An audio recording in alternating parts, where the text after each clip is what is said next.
Muy buenas tardes a todos. Veo algunas caras amigas. ¿Cómo está Flor?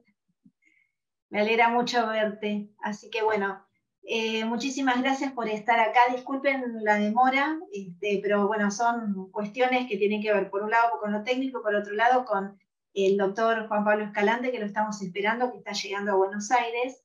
Así que bueno, vamos a empezar primero con el doctor Chirisola, que ahora ya lo voy a presentar, pero más o menos para contarles un poquitito por qué motivo estamos empezando un poquito más tarde. Más allá de eso, bueno, les quiero dar la bienvenida a este segundo encuentro de hipertensión pulmonar dirigido a pacientes y familiares que estamos haciendo en el marco del Día Mundial de la Hipertensión Pulmonar. Para los que no me conocen, mi nombre es Nancy Campelo, soy quien preside la Asociación IPUA, Hipertensión Pulmonar Argentina.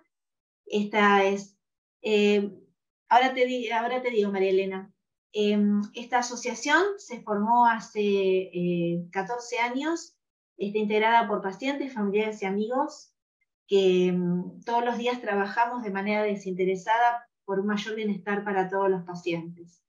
Y la intención que tenemos con estos conversatorios justamente es generar en los pacientes un mayor conocimiento acerca de temas muy importantes como, por ejemplo, el tema de ejercicio. Es la primera vez que vamos a hacer de manera virtual, vamos a abordar este tema y de la mano de grandes profesionales que para nosotros son verdaderos referentes.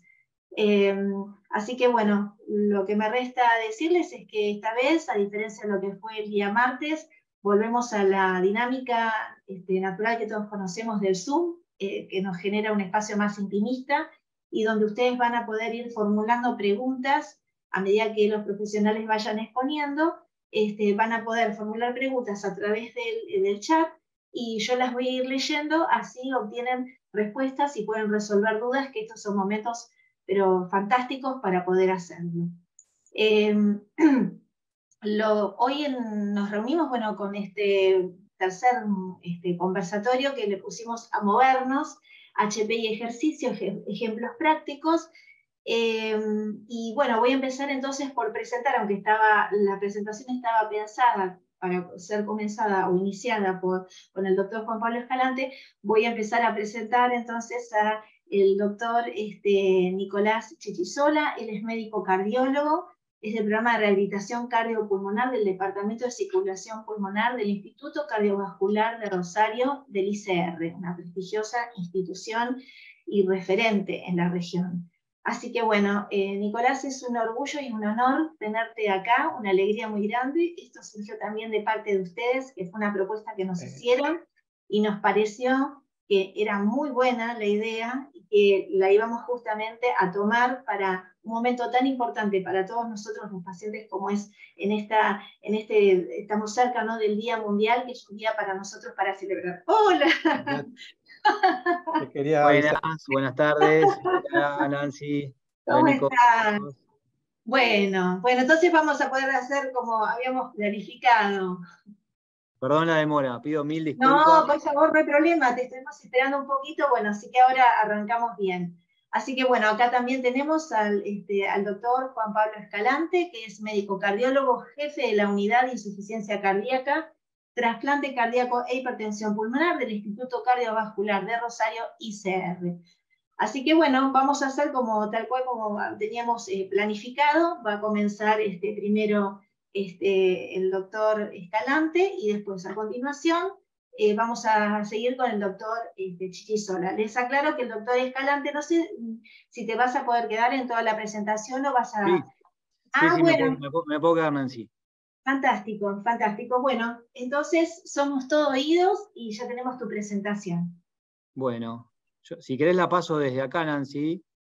¿La comparto desde acá, te parece? Sí, no hay problema, dale. No sé si ahí se ve bien.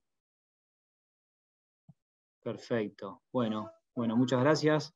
En primer lugar, gracias por la invitación. Siempre es un placer poder estar con ustedes y colaborar, así que de más de agradecido de estar acá con Nicolás, charlando con todos los pacientes. Veo varias caras conocidas, así que la idea es hablar un poquito de ejercicio, ¿no? Esta situación o este tema dentro de la hipertensión pulmonar que ha tenido sus controversias. El enfoque de la charla mía va a ser un poquito más desde lo científico, para decirlo de alguna forma, de la importancia del ejercicio, y por ahí con Nicolás van a abordar toda la parte más práctica de la situación. Entonces, para hablar un poco de hipertensión pulmonar, como ustedes saben, hay varios grupos, ¿no? La hipertensión pulmonar sucede por un montón de causas, hay un montón de patologías que pueden generar hipertensión pulmonar, pero más que nada los que estamos en este grupo, los que están hoy, tiene que ver con el grupo 1 probablemente, ¿no? Lo que se llama la hipertensión arterial pulmonar, lo que vemos acá, que es un aumento de la presión dentro de la arteria pulmonar, como muchos de ustedes deben saber, por los videos, por todo el material que ustedes ven y que encuentran también desde IPUA, que tiene sus particularidades y diferencias con lo que es la hipertensión pulmonar de grupo 2, donde el problema es cardíaco, el grupo 3, donde el problema es pulmonar, o quizás el grupo 4, tiene algunas similitudes más con el grupo 4, que son las que son por trombos, pero más que nada lo que vamos a hablar es referido a esto, ¿no? El grupo 1, a lo que nos compete hoy.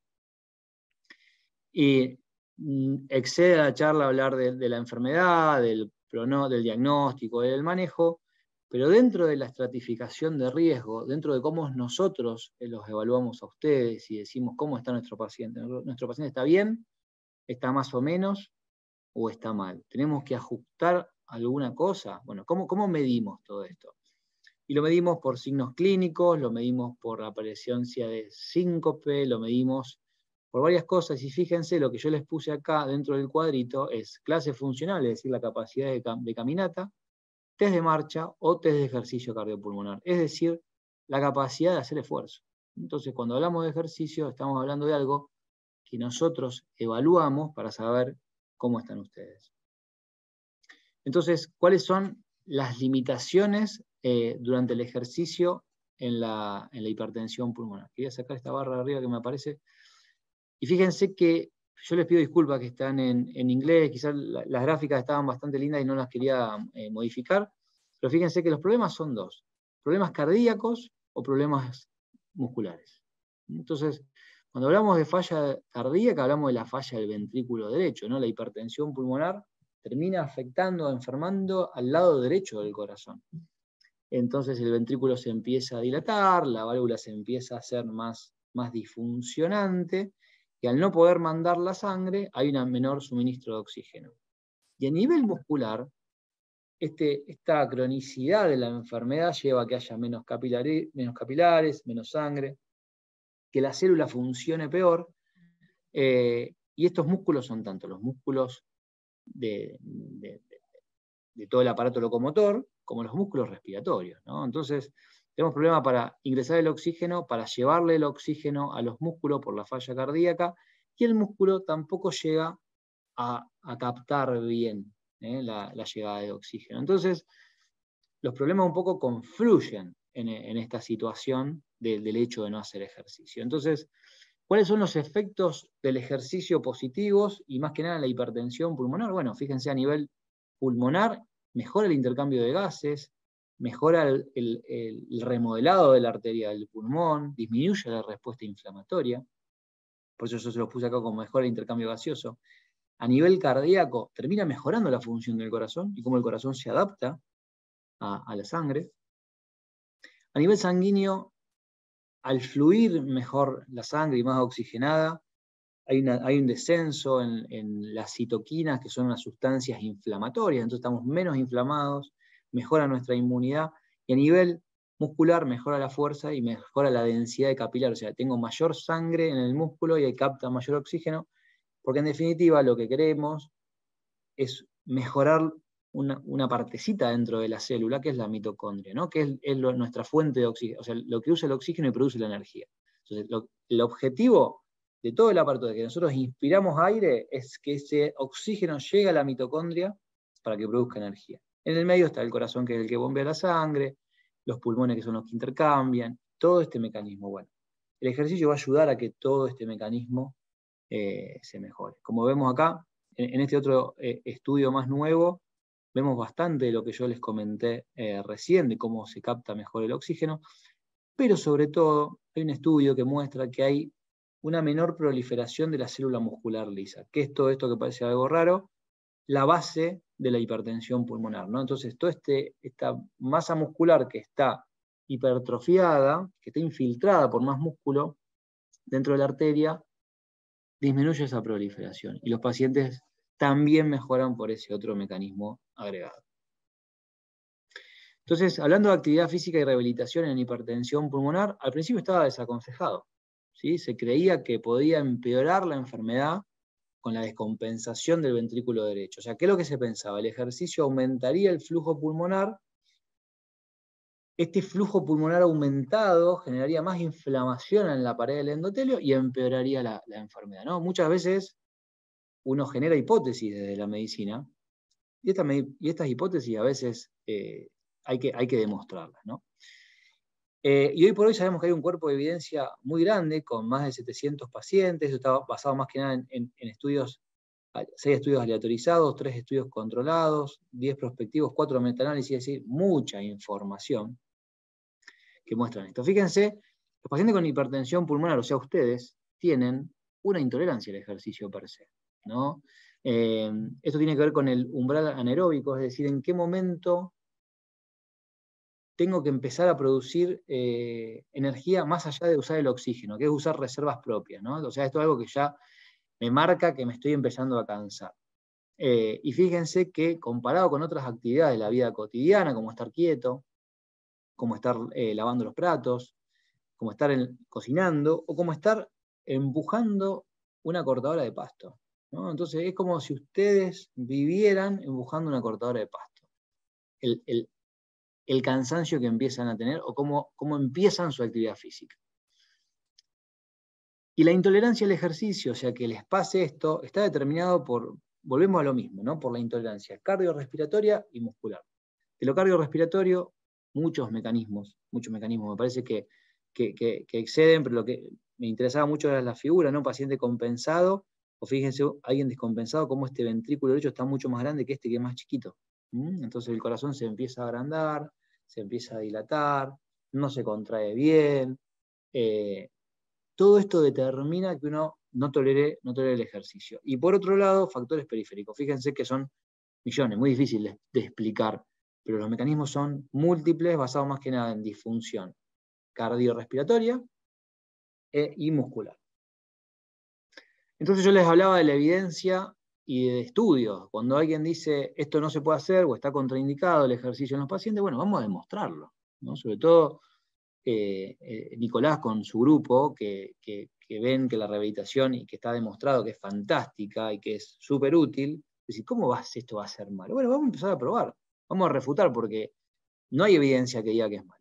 Entonces empiezan a aparecer varios estudios con varios pacientes que fíjense que lo que demuestran es test de marcha o QOL, que es calidad de vida, o actividad física, o fatiga. ¿Sí? Si logro que el paciente camine más, que se sienta mejor, que se sienta menos cansado, que mejore su calidad de vida. Y todos estos estudios han ido mostrando. Fíjense, en esto que le pongo acá, en verde significa que está mejor, en amarillo que mostró ser neutro, y en rojo que la actividad física sería peor, ¿no? Entonces, en calidad de vida, por varios cuestionarios.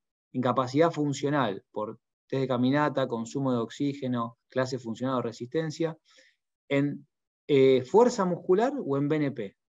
Y fíjense que la actividad física fue prácticamente bueno en todos los aspectos, ¿no? No hubo un gran impacto en el BNP, pero sí que los pacientes refieren sentirse mejor, pueden caminar más metros, pueden tener un mejor consumo de oxígeno, mejoran la clase funcional.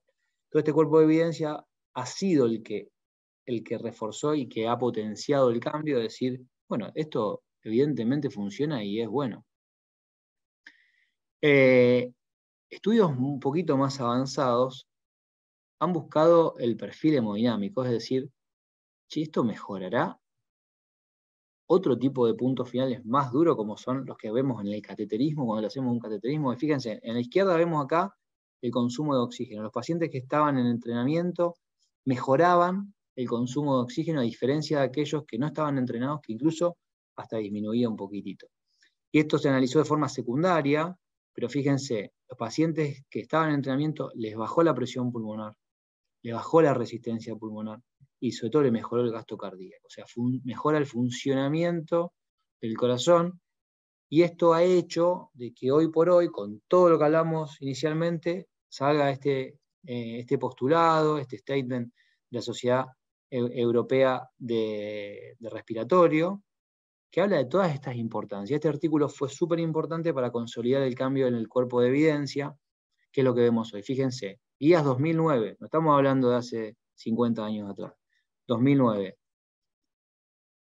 En pacientes con hipertensión pulmonar, el ejercicio, la rehabilitación supervisada en aquellos que están desacondicionados.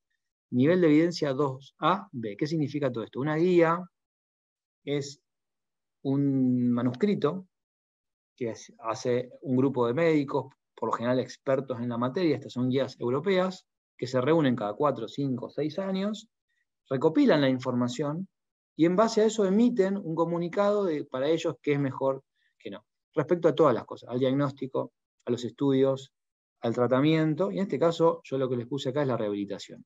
Y hay 3 tipos, 1, 2 y 3, donde 1 es que hay que hacerlo porque es muy bueno, 2 es más o menos, y 3 está contraindicado, ¿sí?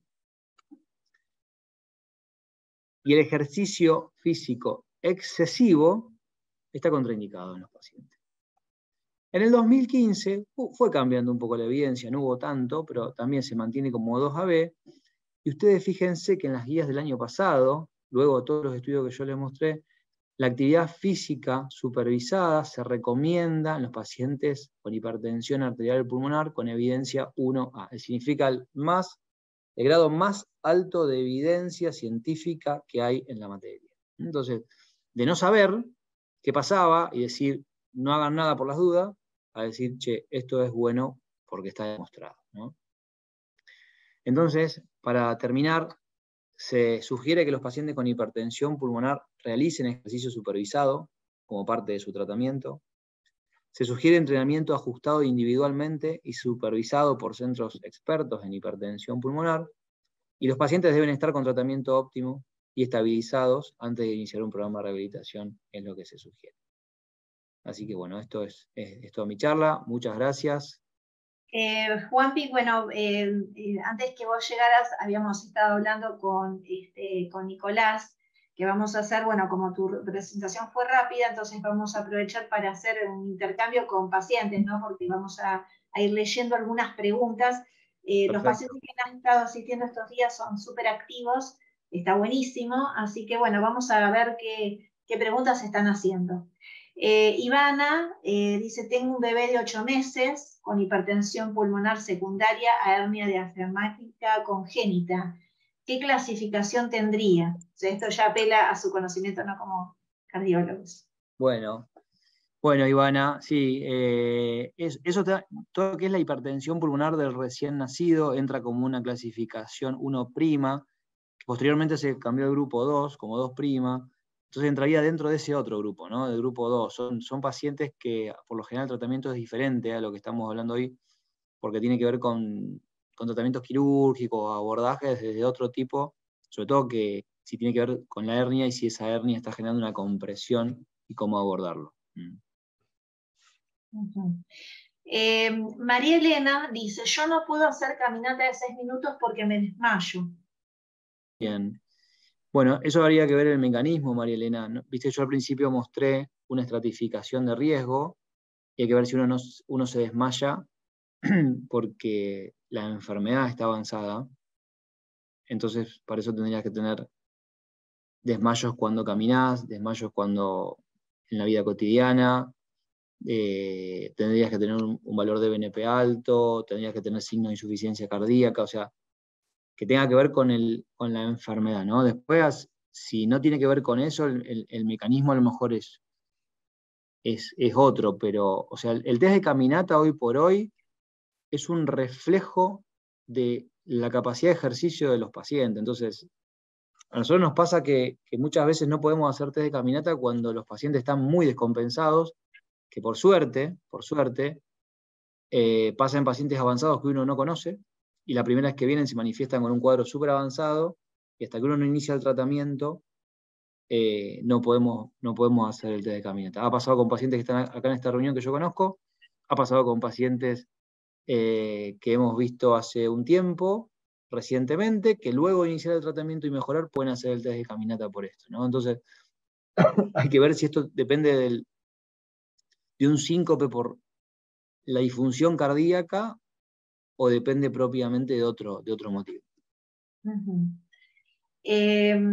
Susana Carmosino, que nos viene haciendo preguntas a lo largo de todos los encuentros, ella es de San Luis, y ella dice una pregunta que diría que unifica a muchos pacientes y me incluyo. No cuento con un centro que realiza rehabilitación cardiopulmonar con indicaciones médicas. ¿Podría ir a un gimnasio común, hacer bicicleta, cinta, algo de musculación? ¿O qué me recomiendan?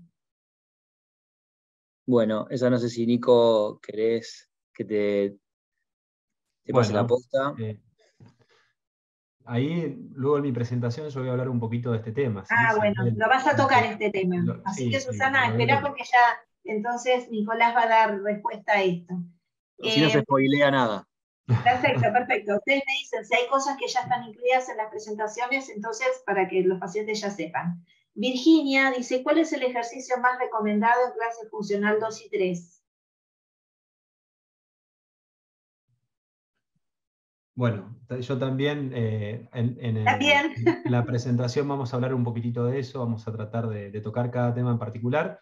Ok. Y después queda alguna duda específica de esto, lo charlamos, ¿no? Bueno, dale, entonces corto ahí y vemos después si hay algo de lo que queda acá, vemos si hay algo que falta, digamos, que tenemos que abordar. Dale. Quedo entonces para leer la próxima en Giselle. Bueno, ahí ven la diapositiva. Perfecto. Bien. Bueno, como bien nos introdujo Juan Pablo, esta es la pregunta que nos hacemos todos, ¿sí? Tenemos que hacer actividad física nosotros, cotidianamente en un gimnasio, en casa, o tenemos que hacer entrenamiento supervisado en un programa de rehabilitación cardiopulmonar. La respuesta es simple, pero no es práctica y no es adecuada y no se adapta a nuestro mundo ideal que nos plantean las guías, ¿sí? Como bien también describió Juan Pablo, las guías nos recomiendan ejercicio médico supervisado. ¿Qué quiere decir supervisado? Que hay un médico o un kinesiólogo o un especialista en ejercicio que acompaña al paciente en lo que es la rehabilitación cardiopulmonar para estos pacientes con hipertensión pulmonar. Esto está compuesto no solamente por el equipo de entrenamiento físico, sino también hay un asesoramiento nutricional, psicológico, se educa al paciente, hay un paciente que genera charlas. Es un enfoque multidisciplinario que no solamente trata de mejorar la parte física, sino también la emocional, como así también la social. De más está repetir los beneficios del ejercicio físico, ¿sí? Con un efecto muy beneficioso a nivel de todos los sistemas. Es una de las drogas que trabaja en todos los sistemas prácticamente sin efectos adversos. ¿Bien? Y como bien explicó Juan Pablo, parte de lo que ha cambiado en las guías tiene que ver con que tenemos evidencia. Y yo les quiero traer a colación la última que se realizó, que fue en el año 2021, en el cual se tomaron más de 110, 115 pacientes con hipertensión pulmonar del grupo 1, del grupo 4, y se los puso a entrenar. ¿Por qué lo pongo como ejemplo esto? Porque fue supervisada un mes solamente. Perdón, Juan Pablo, no está corriendo la presentación. No sé si vos estás corriendo la presentación porque estamos detenidos en la primer diapositiva. Yo la estoy corriendo. ¿No está pasando? Bueno, no, a ver, poné la lupita, no, porque no, o la copita mejor dicho, no la lupita, la copita. No la estamos. Qué lástima porque nos estamos perdiendo tu No pasa nada, vamos de nuevo. ¿Ahí la ven? La estamos viendo, pero ahí sí, pero nos perdimos las anteriores. Entonces, no hay ningún problema. Un poco lo que yo preguntaba era esto, ¿sí? Bien. A través de la actividad física, ¿lo hacemos en algún lugar específico o lo hacemos en casa? Y trataba de explicar por qué todas las guías recomiendan esto, ¿sí?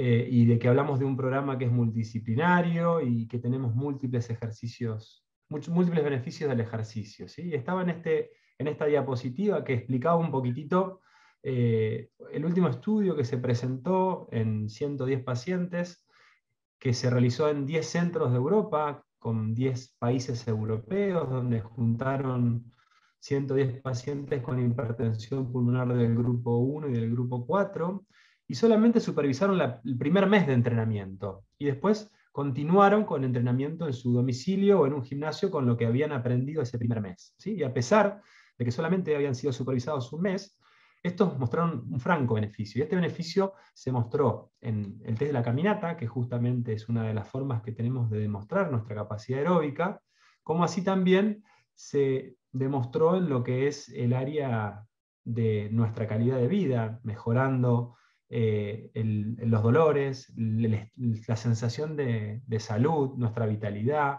nuestra función social, nuestro rol emocional, nuestra salud mental. Y todo eso nos permitió también demostrar, a través de evidencia, de que el entrenamiento puede mejorar nuestra calidad de vida y nuestra capacidad de ejercicio. Y como les dije, solamente fueron supervisados durante un mes y después hicieron de 12 a 13 semanas sin supervisar. Entonces, está claro que el beneficio del ejercicio es por el ejercicio mismo, y que si nosotros lo logramos hacer vamos a tener muchísimos beneficios en este aspecto, ¿sí? Lo que yo quiero remarcar es que este es el mundo ideal, ¿sí? Todos nos plantean este mundo ideal en el cual hablamos de un programa supervisado de rehabilitación cardiopulmonar, ¿sí? Pero no es lo que pasa ni en la Argentina ni en el mundo, ¿sí? ¿Por qué? Porque no hay suficientes unidades de rehabilitación cardíaca, porque las mayorías están en las grandes urbes y hay grandes distancias para llegar, tampoco muchas obras sociales lo cubren. Se desconoce por parte de los médicos y por parte de los pacientes los beneficios de la rehabilitación, y también hay personas que trabajan, incompatibilidad horaria, hay varias cosas que hacen que el mundo ideal que nos plantean las guías, porque uno trata de buscar siempre la mayor precisión y eficiencia, por eso están estas guías, no lo podemos llevar a cabo en lo que nos pasa cotidianamente a nosotros. ¿Bien? Entonces, esta pregunta de dónde hago ejercicio, dónde trato de hacer ejercicio, eso lo tenemos que analizar dependiendo de cada paciente, individualizándolo y dándoles herramientas a cada uno de nuestros pacientes para que lo puedan hacer. ¿Bien?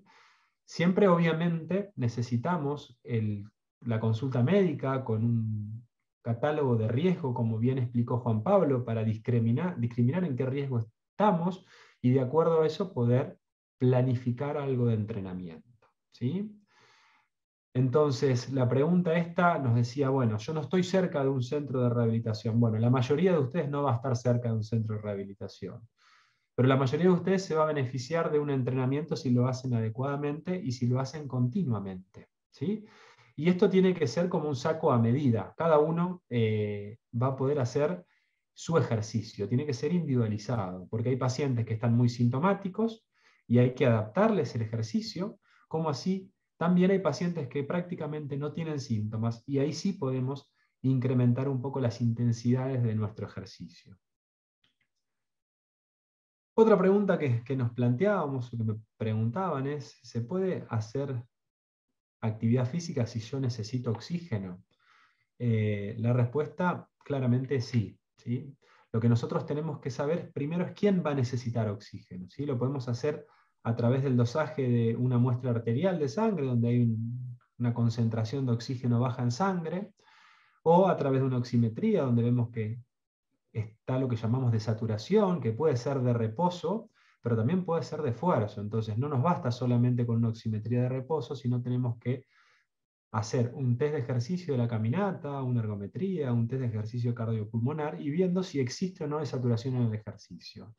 Ya que si existe desaturación, nosotros vamos a tener que suplementar ese oxígeno y tratar de llevarlo a un valor cerquita a 90-92% para no poner en riesgo a este paciente, porque si nosotros hacemos hipoxemias continuas durante el ejercicio, eso va a favorecer que haya estrés en las arterias de los pulmones, y de esta forma el beneficio que puede brindar el ejercicio lo estamos perdiendo. El oxígeno, si está adecuadamente indicado y con este valor de saturación, va a permitir que las arterias de los pulmones estén relajadas y que el corazón y el pulmón trabajen más relajados. Entonces sí, no sé si con el caminito y con las montañas atrás, pero vamos a poder hacer actividad física y lo mismo, tenemos que adecuar a cada paciente el requerimiento de oxígeno y el lugar del oxígeno, ¿sí? Nosotros tenemos que tener algún concentrador para el momento en que hacemos actividad física, si desaturamos de esfuerzo, y si tenemos hipoxemia crónica o todo el día, tenemos que usarlo igual, ¿sí? Inclusive unos minutos después de terminar el ejercicio, porque vamos a generar durante el ejercicio una deuda de oxígeno, y eso nos va a permitir recuperarnos más rápido y estar menos cansados después. Y yo les quiero contar un poco nuestro día a día acá en nuestro programa de rehabilitación. Nosotros tenemos la suerte, después de muchos años de trabajo, de tener un lugar donde podemos brindar herramientas para los pacientes con hipertensión pulmonar, ya que tenemos oxígeno para trabajar y tenemos distintos dispositivos que pueden ayudar al paciente a entrenarse. Pero todo esto se puede hacer en casa, se puede hacer en el gimnasio de la vuelta, se puede hacer en un parque, se puede adaptar. ¿Bien? No quiero que queden con el mensaje que todos los pacientes sí o sí necesitan rehabilitación y si no la tienen no tienen que hacer nada, porque eso está mal, ¿sí?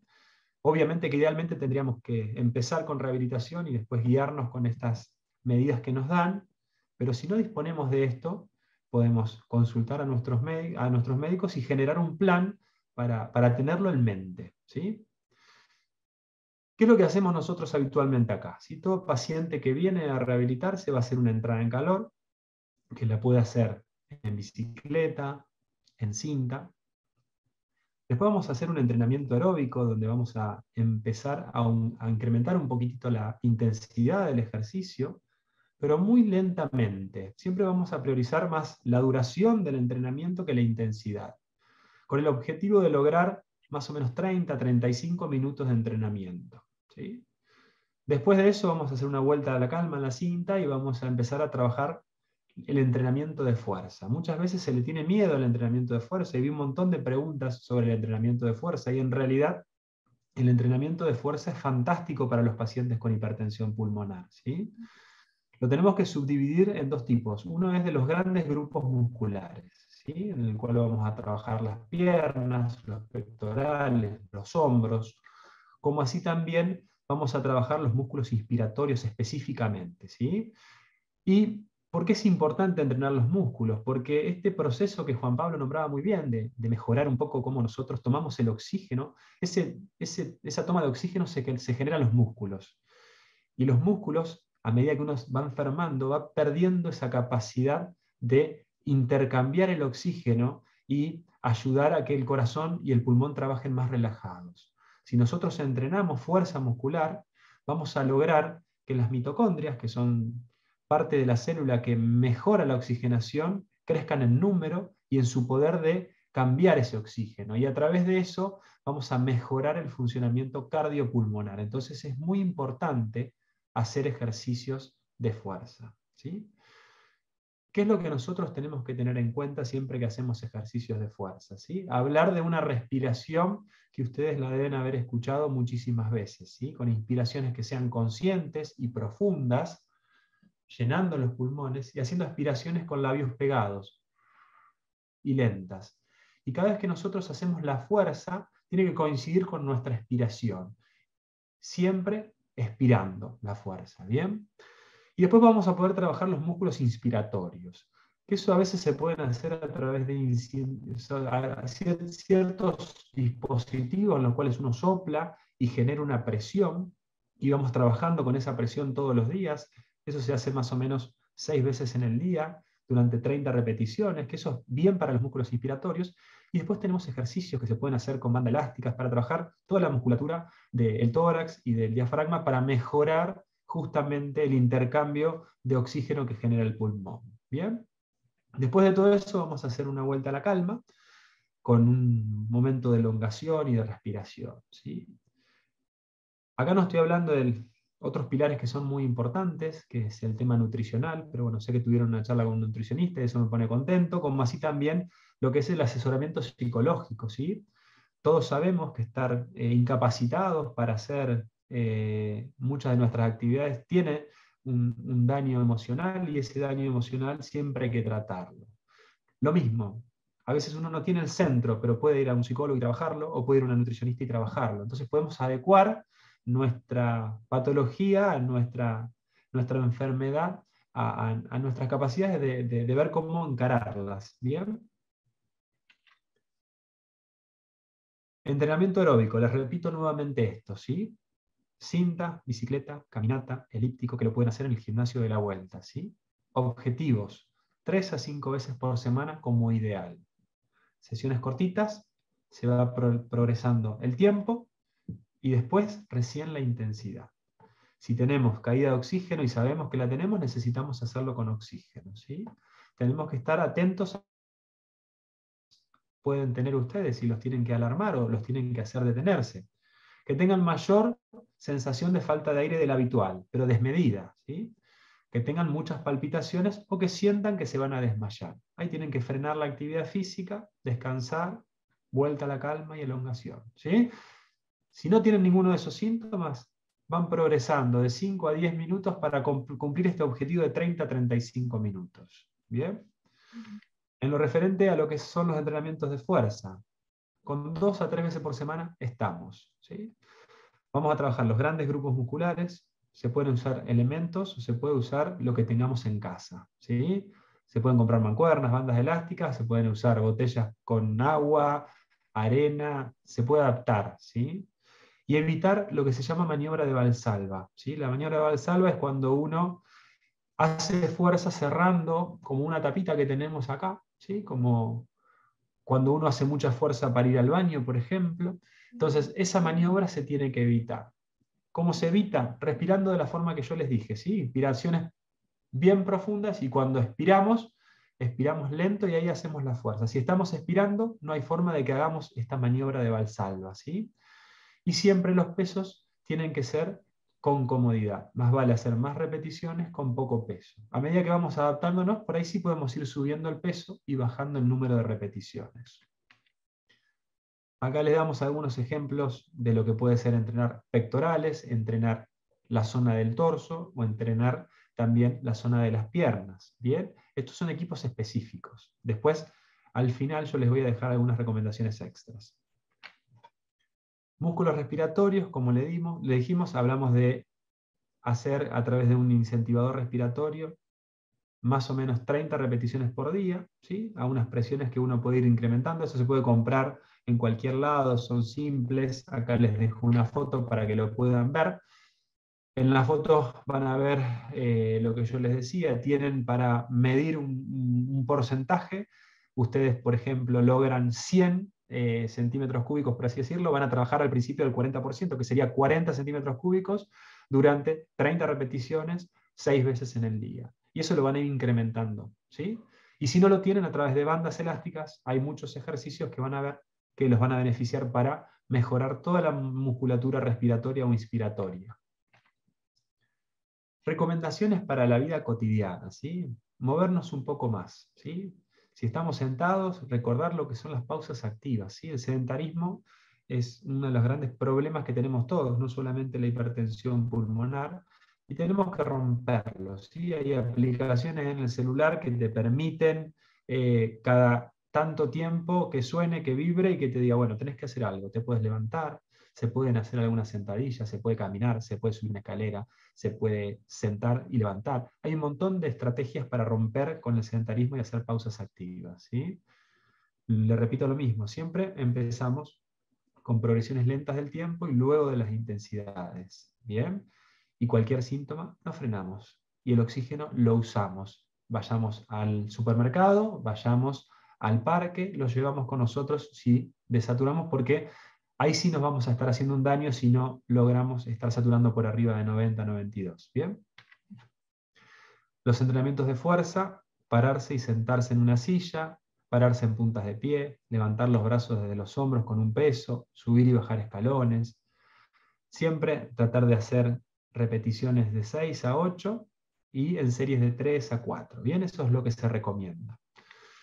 Y ahí tenemos más preguntas. Igualmente, justamente hoy terminamos de hacer un video para que ustedes puedan ver, donde se le dan recomendaciones de cómo hacer los ejercicios con ejemplos de nosotros haciéndolos, ¿sí? Ahí después les voy a pasar un canal de YouTube donde está este video para que puedan ir a verlo, ahí pueden comentar y preguntar cualquier cosa específica que necesiten saber, no hay ningún problema. Y hablamos con Nancy y con Sergio un poco el tema de las preguntas que fueron surgiendo y yo las traigo a todas a colación porque me resultaron súper interesantes y por ahí podemos ir respondiendo una por una. Algunas quizás ya las respondimos con las charlas, pero me gustaría ir tocando tema por tema, ¿sí? ¿Hay algún límite para ejercitarse? Siempre hay límites en los sanos y en los enfermos, ¿sí? Y ahí es donde el rol del médico es fundamental, ¿sí? Porque debemos conocer nuestros límites y no sobrepasarlos, porque ahí sí el ejercicio va a empezar a ser deleterio para nosotros. Este límite se puede conocer a través de un test de la caminata, a través de una ergoespirometría, a través de muchas cosas que son simples. Shuttle test, que es una forma de caminar. Hay muchas formas de conocer nuestros límites y siempre es mejor no sobrepasarlos. Bien. ¿Qué actividad física es más recomendable para un paciente con hipertensión pulmonar? Siempre, para todos los pacientes, lo que tratamos de hacer es individualizarla, ponerle el saco a cada una, ¿sí? Hay pacientes que les gusta hacer un deporte, o les gusta hacer pilates, o les gusta hacer yoga, o les gusta hacer tiros al aro en el básquet, o les gusta lo que les guste. Bueno, poner objetivos en común, obviamente que sean reales y cumplibles para tratar de llegar a ese objetivo, ¿sí? ¿Por qué? Porque logramos el entusiasmo de la persona. Uno tiene que tratar de adaptarse a eso también, porque hay muchos ejercicios que a uno no le gustan y no los va a hacer porque no les interesa hacerlo. Entonces tratar de adaptarnos a lo que a uno le gusta y poner objetivos reales para tratar de cumplirlos. Síntomas durante el ejercicio. Prestarle atención a estos que yo les dije, ¿sí? Palpitaciones desmedidas, una agitación desmedida o la presencia o sensación de desmayo o de desmayo. Esos son síntomas para frenar y el desmayo siempre para consultar con el médico, ¿sí? Porque hay que ver la medicación, la presión, si tiene un origen o no cardíaco, entonces tenemos que detenernos para poder entender el porqué. Respondí la pregunta de los ejercicios de fuerza ya, ¿sí? Y se pueden hacer debidamente instruidos, ¿sí? Respetando la respiración, el peso, ¿bien? ¿Caminar todos los días 30 minutos es beneficioso? Sí, pero no todos van a poder caminar 30 minutos. Entonces, empecemos por menos tiempo y vayamos progresando si lo podemos. Si no podemos hacerlo de un solo tirón, lo podemos hacer en distintos segmentos. Por ejemplo, hacer 5 a 10 minutos en un momento, 5 a 10 minutos en otro momento, 5 a 10 minutos. Luego del minuto 7 más o menos, ya el ejercicio está dándonos beneficios. Si lo hacemos en 3 tiras de 10, por ejemplo, estamos bien. Si nos cuesta por una cuestión de respiración o si tenemos limitaciones por el tiempo, ¿sí? ¿Cómo ejercitarse en casa? Bueno, en el video van a ver distintas formas de ejercitarse en casa con métodos simples, no necesitan más que una banda elástica, pueden ir agregándole cosas y a su vez también lo pueden hacer en el parque, lo pueden hacer en el gimnasio de la vuelta, ¿sí? Si tengo una bomba de infusión, ¿qué pasa? Bueno, se puede hacer actividad física. Gran parte de los estudios utilizaron bombas de infusión. Sí, lo que tenemos que tener en cuenta es que a veces son más predispuestos a tener hipotensiones, mareos, desmayos, entonces tenemos que estar un poquitito más alertas y tomar la presión arterial, ver la frecuencia cardíaca y empezar progresivamente, ¿sí? Y siempre también como parte del entrenamiento, tener en cuenta cualquier cambio de postura brusco que a veces puede generar la caída de la presión arterial. Siempre trabajar en eso y en algo fundamental que es la hidratación de nuestros pacientes, ¿sí? Muchas veces nuestros pacientes no se hidratan adecuadamente y esos bajones de presión tienen que ver con que tengamos poco líquido. Recordemos que vamos a estar transpirando, entonces la hidratación en este punto es fundamental. Para realizar sentados se pueden hacer un montón de ejercicios, se pueden hacer muchas veces. Cuando te cansás muy fácil o te cuesta hacer mucha actividad física, lo que tenés que hacer es repetirla varias veces en el día. De esa forma vas a tener una buena cantidad de ejercicio y lo vas a tolerar mejor. ¿Perdí masa muscular? ¿Se puede recuperar con el ejercicio? Sí, se puede recuperar, sobre todo haciendo ejercicios de fuerza muscular. También hablando con una nutricionista, suplementándote. Hay millones de proteínas que pueden ser beneficiosas en la alimentación para ayudarte a ganar peso. ¿Qué ejercicio ayuda a subir el nivel de oxígeno? Y acá les voy a decir que ninguno va a subir el nivel de oxígeno. Sí nos va a permitir oxigenarnos mejor, pero como nosotros estamos haciendo en el ejercicio una demanda para nuestro corazón, lo estamos haciendo trabajar un poquitito más a nuestro corazón y a nuestro pulmón, el oxígeno o se va a mantener o va a tener una leve caída, pero no va a mejorar el oxígeno en sangre, ¿sí? Lo que nosotros vamos a tener después del ejercicio, una vasodilatación de las arterias del pulmón y vamos a mejorar el intercambio, pero no vamos a poder a través del ejercicio, una persona que desatura, hacerla que sature bien. Que eso quiero que quede claro porque el ejercicio no hace ese tipo de trabajos, ¿sí? Si estoy en lista de espera de trasplante, ¿qué actividad puedo hacer? Nosotros tenemos más experiencia en pretrasplante cardíaco y en post-trasplante cardíaco, no tanto en trasplante pulmonar. La actividad física se puede hacer. Yo estuve rotando en Estados Unidos y teníamos listas de trasplante cardiopulmonar y pulmonar y se hace. Obviamente, ahí sí te diría supervisado, porque ahí necesitas controlar un montón de cosas más cuando la enfermedad está avanzada al punto de necesitar un trasplante pulmonar. Y también varias preguntas de niños y adolescentes, y la respuesta es la misma, adaptarlo a cada uno de nuestros pacientes. Es muy fácil que un niño se aburra si nosotros le hacemos hacer actividad física sin jugar. Tenemos que tratar de hacerlo jugar, que sea lúdico, encontrarle la vuelta, hacer pasadas, buscarme esto, tratar de agacharte y pasar por acá abajo, o sea, tratar de encontrarle el punto a que el nene se divierta y a su vez esté realizando algo para él. El adolescente, tenemos que sumarle la rebeldía de ser adolescente, que ahí es más complejo, ¿sí? Y asociarlo siempre también a un buen asesoramiento psicológico para poder trabajarlo de todos los puntos. Ahí está.